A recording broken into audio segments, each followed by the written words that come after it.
Hello students, welcome to part time class. Today நம்ம பார்க்க போற தலைப்பு வந்து தமிழ். எளிமையா எப்படி தமிழ் படிக்கலாம் அப்படின்றத நான் போன வீடியோல சொல்லியிருந்தேன். அது என்ன சொல்லியிருந்தேன், இந்த 64 எழுத்துக்களை சொல்லியிருந்தேன். கரெக்டா இந்த 64 எழுத்துக்களை படிச்சா தமிழ் ஈஸியா உங்களுக்கு அண்டர்ஸ்டாண்ட் ஆகும், ஈஸியா படிக்கலாம் அப்படின்றத நான் அன்னைக்கு சொல்லியிருந்தேன். இப்போ அதே தான் நான் சொல்ல போறேன். அந்த 10 வார்த்தைகள் உங்களுக்கு தெரியும் தானே? சொல்லியிருந்தோம், அம்மா, அப்பா, அக்கா, அண்ணா, அந்த வார்த்தைகள் எல்லாமே நான் அன்னைக்கு சொல்லியிருந்தேன். இப்போ அதே மாதிரி இன்னும் சில வார்த்தைகளை நான் எப்படிலாம் இருக்கு, ஒரு எழுத்து மாறினா கூட எவ்வளவு தமிழ்ல ஒரு சின்ன வார்த்தை மாறினா கூட பொருள் எப்படி மாறுது, அதுக்கப்புறமா அதோட பொருள் என்ன, அதோட மீனிங் என்ன அப்படின்றத நான் இன்னைக்கு சொல்ல போறேன். ஓகேவா, பார்க்கலாமா? இங்க பாருங்க, வா ர இம், வா ர இம், வரம். ஃபர்ஸ்ட் இத சொல்றதுக்கு முன்னாடி உங்களுக்கு இது முதல்ல தெரியுமா? தெரியாதவங்க நான் மறுபடியும் ஒரு வாட்டி சொல்லிடுறேன், அப்பதான் உங்களுக்கு அதோட உச்சரிப்பு தெரியும். அ ஆ இ ஈ உ ஊ ஏ ஏ ஐ ஓ ஓ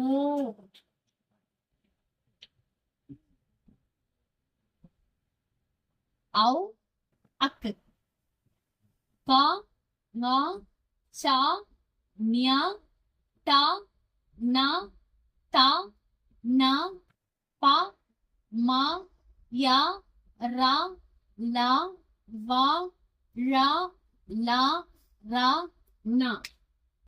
அப்புறம் பாருங்க, பா ஞா சா ஞா டா நா தா நா பா மா யா ரா லா வா ழா லா ரா நா. இது உங்களுக்கு புள்ளி வச்சு வந்தா என்ன அப்படின்றத நீங்க முதல்ல பாத்துக்கோங்க. இக்கு, இங்கு, இச்சு, இஞ்சு, இட்டு, இன்னு, இத்து, இந்து, இப்பு, இம்மு, ஈ, இர்ரு, இல்லு, இவ்வு, இள்ளு, இல்லு, இர்ரு, இன்னு. இப்போ இதை எப்படி உச்சரிக்கணும் அப்படின்றத உங்களுக்கு நல்லா அண்டர்ஸ்டாண்ட் ஆயிருக்கும். இப்போ வந்து இதை இப்போ நான் கொடுக்கிற இந்த வார்த்தைகளை நீங்க முதல்ல படிச்சு பாருங்க. வா ர இம், வரம்.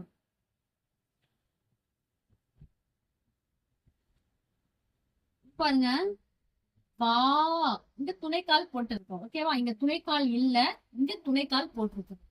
வா ர இம், வரம். வா ர இம், வாரம். இப்போ இதுக்கும் என்ன வந்து டிஃபரன்ஸ் ஆகுது, இதுக்கும் என்ன வித்தியாசப்படுது அப்படின்னு பார்க்கலாம். இதுவும் ஒண்ணு கிடையாது, முதல்ல அதை புரிஞ்சுக்கணும்.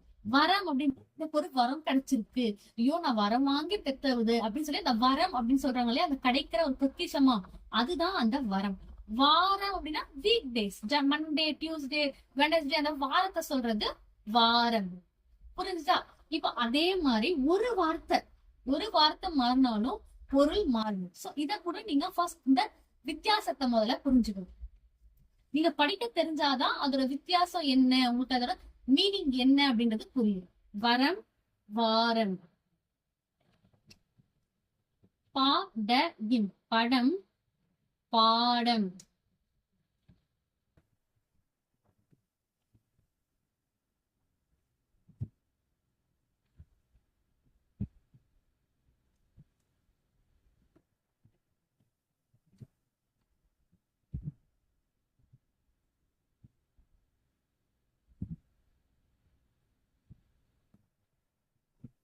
நான் ஃபர்ஸ்ட் எழுதிடுறேன், அதுக்கப்புறமா சொல்றேன். ஓகேவா?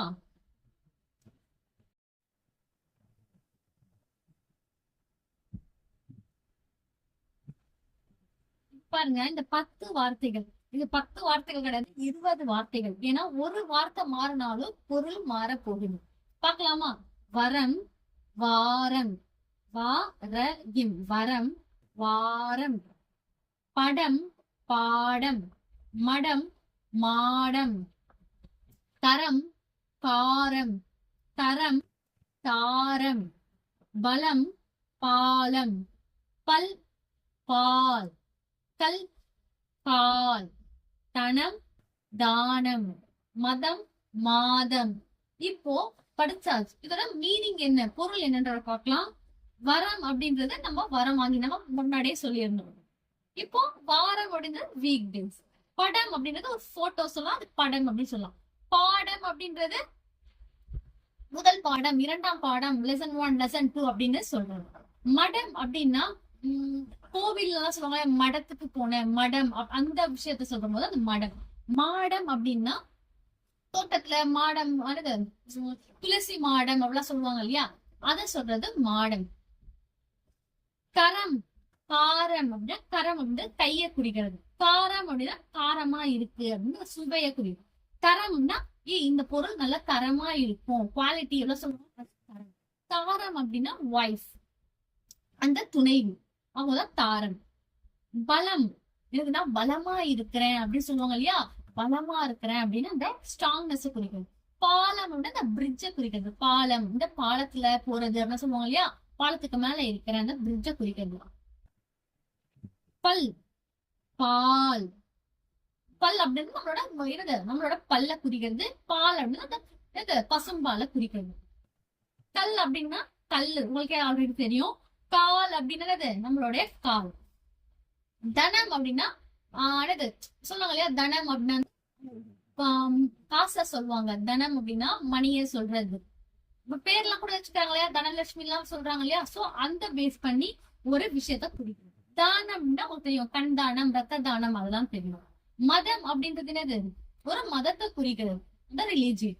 மாதம் அப்படின்றது மந்த், ஜனவரி, பிப்ரவரி, இல்ல சித்திரை, விகாசம், அந்த மாசத்தை குறிக்கிறது தான் மாதம். இப்போ இதோட மீனிங் எல்லாமே புரிஞ்சிருச்சா? அப்போ இதை ஈஸியா நீங்க படிக்கலாம். ஏன்னா வந்து நான் இந்த 67 லெட்டருக்குள்ளதான் இருக்க போகுது, கரெக்டா? அதனாலதான் உங்களுக்கு ஈஸியா படிக்கிற மாதிரி கொடுத்துருக்கேன். இதை நீங்க ஒரு ரஃப் நோட்லயா இல்லைன்னா உங்களுக்கு இதுக்கு புதுசா ஒரு நோட் வாங்கி போட்டுக்கிட்டு இதை அழகா உங்களுக்கு காப்பி பண்ணி நல்லா படிச்சு பாருங்க. இப்ப நான் இன்னொரு பார்க்கலாம். இப்போ ஒரு லெட்டர் மட்டும்தான் மாறப்போகுது. பேக் சைடு அந்த பின்னாடி பக்கம் இருக்கிறது எல்லாமே ஒன்னா வரப்போகுது. இப்ப உங்களுக்கு இங்கிலீஷ்ல தெரியும் இல்லையா, டால் என்ன பண்ணுவாங்க, பால் தெரியும் இல்லையா, டால் பால். அப்புறம் ஸ்மால் கால், கரெக்டா, வால். ஏன் இந்த ஏஎல் எல்லாமே சேமா இருக்கும், முன்னாடி இருக்கிற லெட்டர் மட்டும்தான் மாறும், கரெக்டா? அப்ப அது மாறும்போது டால் அப்படின்னு உயரத்தை குறிக்கிறது, பால் அப்படின்னா பந்த குறிக்கிறது, ஸ்மால் அப்படின்னா சின்னதா இருக்கிறது. அப்போ இதே மாதிரி தமிழ்லயும் சில வார்த்தைகள் இருக்கு. அப்போ அதை பார்க்கலாமா? வாங்க. அதுவும் இந்த 67 எழுத்துக்குள்ளதான் இருக்கு.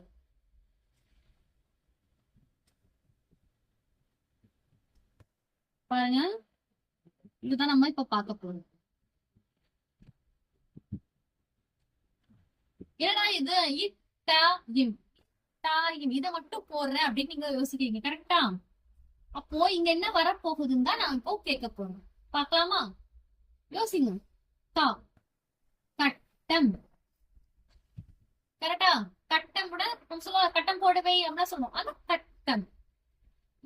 வராது, சார் போட்டு பாருங்க, சட்டம், கரெக்டா? இந்த சட்டத்தை, சட்ட திருத்தங்கள், சட்டங்கள் சொல்லுவோம், அந்த சட்டம்.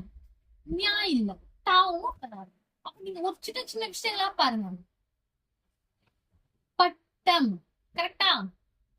மட்டம், அந்த சாமா மட்டம் தட்டுறது, அந்த மட்டம் சொல்லுவோம், அந்த மட்டம். அப்புறம் என்ன வரும், வட்டம். நீங்க யோசிங்க, நீங்க இத மட்டுமே இந்த காங்காச்சாவ பாருங்க, இல்ல இத பாருங்க, வட்டம், ஆட்டம், இதாச்சு ஆட்டம், ஆட்டம் பாட்டம் சொல்லுவாங்களே, அந்த ஆட்டம், ஓட்டம்.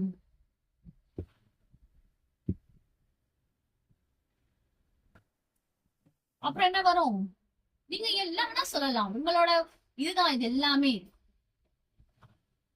கட்டம், சட்டம், பட்டம், மட்டம், வட்டம், ஆட்டம், ஓட்டம்.